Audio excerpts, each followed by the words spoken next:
What happens when the world you've built faces threats from outside? When peace requires defending, and defending requires difficult choices. How to Train Your Dragon 2 picks up 5 years after the first film. Berk has transformed from a dragon-hunting village into a dragon-riding society. Hiccup is older, expected to become chief, but still figuring out who he wants to be. Released in 2014, this sequel explores leadership, family, and what it costs to protect what you've created. It's darker than the first film, asking harder questions about responsibility, about whether you can avoid conflict when others bring it to you, and about discovering that the people you thought you knew have secrets that change everything. It's visually stunning and emotionally powerful, dealing with loss, duty, and the moment when childhood ends and adult responsibilities begin. Welcome to Picture Mavericks. Today we're exploring what makes How to Train Your Dragon 2 a deeper, more complex sequel, how it handles themes of growing up and leadership, and why this story about defending peace resonates beyond its dragon battles. Let's begin. 5 years have passed. Berk now lives in harmony with dragons. Hiccup and Toothless explored distant lands, mapping the world together. Hiccup is 20 now, but still avoiding his father Stoic's expectation that he'll become chief. Hiccup isn't ready for that responsibility. He wants to keep exploring, discovering, and avoiding the weight of leadership. He feels inadequate to fill his father's role and unsure whether that's even the path he wants. During their explorations, Hiccup and Astrid encounter dragon trappers working for Drago Bloodfist, a warlord building a dragon army. Drago believes dragons are weapons to be controlled, the opposite of everything Berk has learned. Hiccup wants to talk to Drago, to show him that dragons and humans can coexist peacefully. Stoic forbids it, knowing Drago is too dangerous. This creates conflict between father and son about how to handle threats. Hiccup believes in diplomacy. Stoic believes some enemies can't be reasoned with. Hiccup goes anyway and discovers Valka, a mysterious dragon rider who rescues captured dragons. She reveals herself as his mother, presumed dead for 20 years, but actually living among dragons after being taken by them. Valka chose to stay away, believing she couldn't return to Berk and its dragon-killing ways. Now she learns that Berk has changed because of Hiccup. Mother and son reunite, but there's pain and complexity in a relationship interrupted for 2 decades. Drago attacks with his Bewilderbeast, a massive alpha dragon that can control other dragons. The battle becomes not just about defending Berk, but about whether Hiccup's belief in peace and understanding can survive when facing someone who only understands power. The conflict costs Hiccup dearly. Stoic dies protecting Hiccup from Toothless, who's been mind-controlled by Drago's alpha. Hiccup loses his father just as they were truly connecting, and Toothless becomes the instrument of that loss. How to Train Your Dragon 2 explores the transition from adolescence to adulthood and the responsibilities that come with it. Hiccup starts the film still avoiding leadership. He's content exploring with Toothless, extending his adventurous youth rather than accepting adult duties. His father's expectation that he become chief feels like pressure to be someone he's not. This reflects how many young adults feel about expectations. Parents, society, tradition all push towards certain paths. Finding your own identity while honoring where you come from creates real tension. Hiccup wants to forge his own way but also doesn't want to disappoint his father. The discovery of Valka adds profound complexity. She abandoned Hiccup as a baby, choosing dragons over her family. She believed returning was impossible because Berk would never accept dragons. Her choice protected dragons, but cost her son 20 years. This raises uncomfortable questions about parental choices and duty. Valka had reasons for staying away, but those reasons don't erase the abandonment Hiccup experienced. The film doesn't vilify her, but also doesn't pretend her choice didn't cause harm. The reunion between Stoic and Valka shows love persisting across separation, but also acknowledges the pain. Stoic never stopped loving her. Valka carried guilt and longing. Their reconciliation is beautiful but bittersweet because of all the lost time. Drago represents what Hiccup could become if he embraced power over understanding. Both lost limbs in dragon encounters. Both are skilled with dragons. But Drago chose domination while Hiccup chose partnership. The film shows how similar starting points can lead to opposite outcomes based on choices. The conflict between Hiccup's idealism and Stoic's realism is central. Hiccup believes everyone can be reasoned with. Stoic knows from experience that some people won't listen. Both perspectives have validity. The tragedy is that Stoic is right about Drago, but dies before Hiccup fully understands. Stoic's death forces Hiccup into the role he's been avoiding. He becomes chief not through gradual transition, but through sudden, painful loss. Leadership isn't a choice now, but a necessity. His growth is accelerated by tragedy.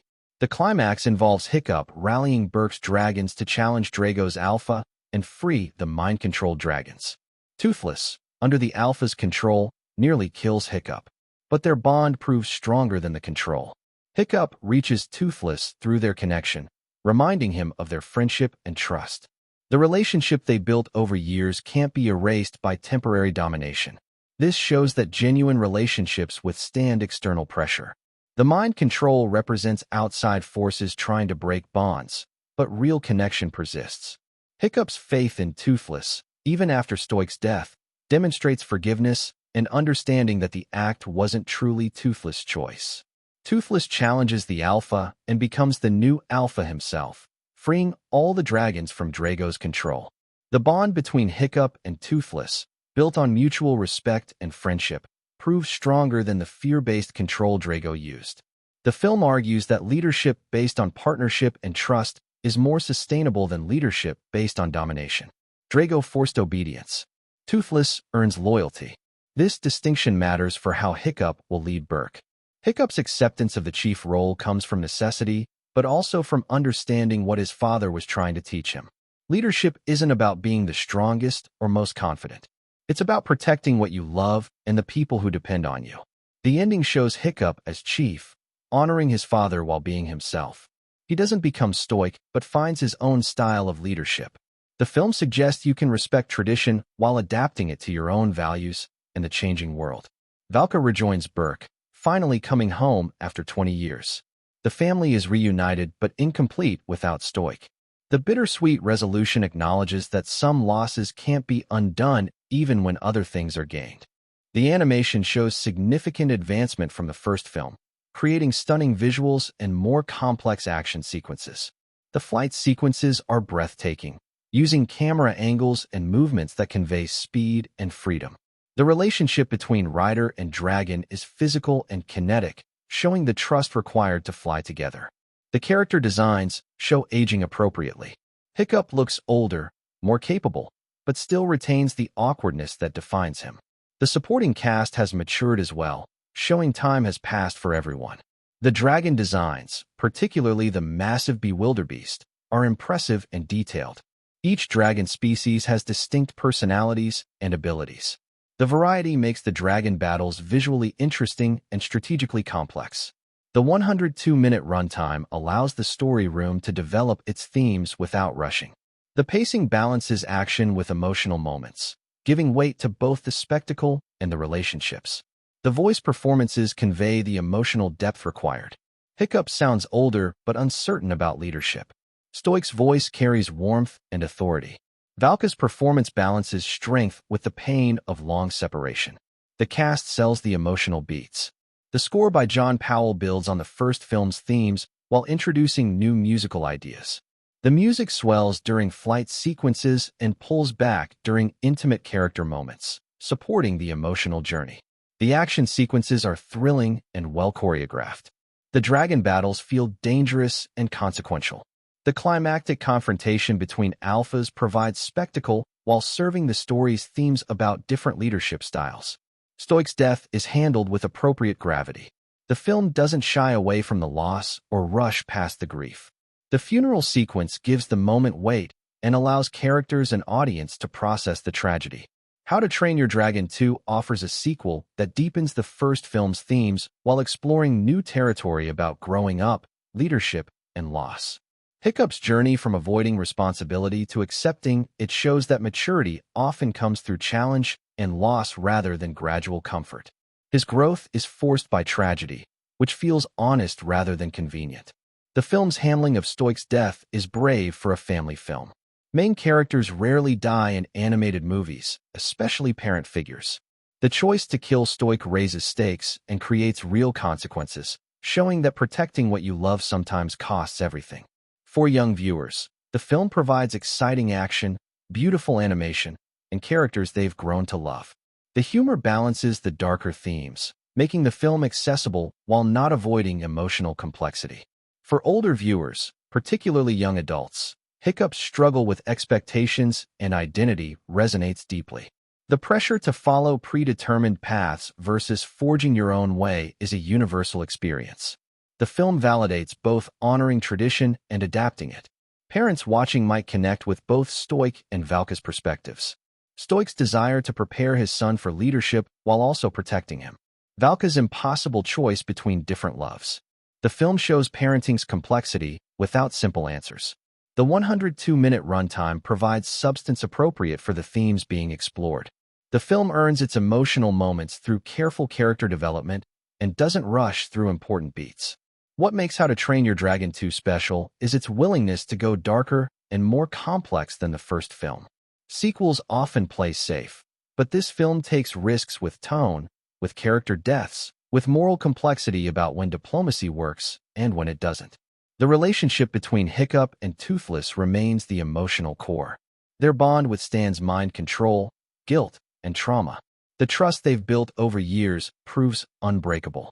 This demonstrates that genuine connection persists through difficulty. Valka's introduction adds layers to Hiccup's understanding of himself. She's proof that his different approach to dragons, his preference for understanding over fighting, comes honestly. He's not rejecting his father's way, but expressing his mother's influence he never knew he carried. The film's message about leadership is nuanced. Drago leads through fear and control, which creates obedience but not loyalty. Stoic leads through strength and experience, which is effective but inflexible.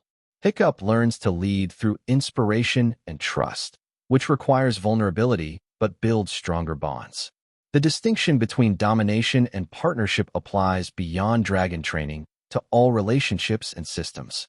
The film argues that sustainable communities build on mutual respect rather than imposed hierarchy. The ending, with Hiccup as chief, shows him accepting responsibility he once fled. But he does it on his own terms, bringing his values to the role rather than abandoning them. This shows that you can honor tradition while evolving it. The loss of Stoic means Hiccup must lead without his father's guidance. This forces independence and self-reliance. The film shows that sometimes we must step into roles before we feel ready, and that readiness comes through doing rather than preceding action. For anyone who's lost a parent, the film's handling of grief resonates. The pain doesn't disappear. Hiccup must carry it while also carrying on. The film shows that honoring those we've lost means living according to the values they taught us. How to Train Your Dragon 2 reminds us that growing up means accepting that peace requires defending, that idealism must sometimes confront harsh reality, and that the responsibilities we inherit can be carried in our own way. The image of Hiccup and Toothless flying together, now as Chief and Alpha, captures growth while maintaining what matters. The core relationship persists even as roles and responsibilities change. That continuity through transformation offers hope. This has been Picture Mavericks. Thank you for watching, and I'll see you in the next one.